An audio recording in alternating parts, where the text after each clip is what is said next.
Growing up in England, I've been surrounded by sheep pretty much my entire life. You can't go more than 1 or 2 kilometers before you're pretty much in this kind of a situation, especially in Wales. I'm in Oregon with a company that has found a completely different spin, get it, on the wool market. This company, Oregon Shepherd, produce insulation for housing from wool from these guys. In Oregon's lush Willamette Valley, there's a special passion for all things green. And while the color is nice, it takes a lot of rain to make it that way. Oregon Shepherd is dedicated to sustainability and reducing the impact on the planet's delicate ecosystem. So, in 2003, they started manufacturing insulation from all natural sheep's wool.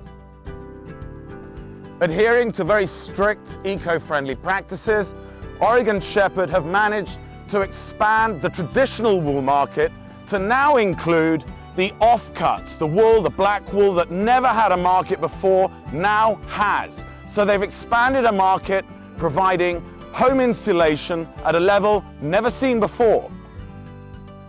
They've successfully developed patentable chemical formulations and processes that produce 100% natural non-VOC, which stands for volatile organic compounds emitting fire-resistant and vermin-proof insulation. They've worked hard and they're very happy with the results. In fact, there's no other insulation product in the world that can make these claims.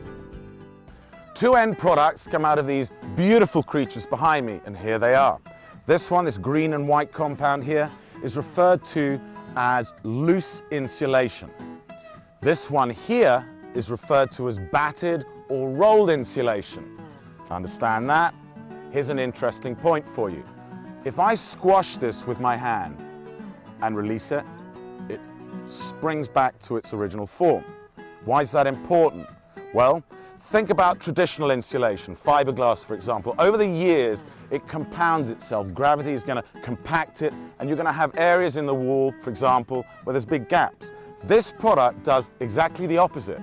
It expands over time, takes up more of the airspace in whatever cavity it's in, and provides much, much better insulation. Growing up in Kent in England, I used to get into a lot of trouble. But I tell you what, I bet you this guy right here, he's the black sheep of this family. The EPA's Office of Research and Development's Total Exposure Assessment methodology, that's a mouthful. They go by the acronym TEAM, which did research that found that the average home had higher levels of about a dozen or so common organic pollutants inside their homes than outside. In other words, the air quality inside your house is actually worse than it is outside.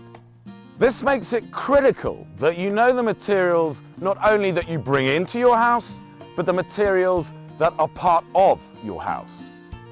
It actually increases its efficiencies as time goes on, doesn't harm the environment in any shape or form, and guess what? It screams green, and I like that.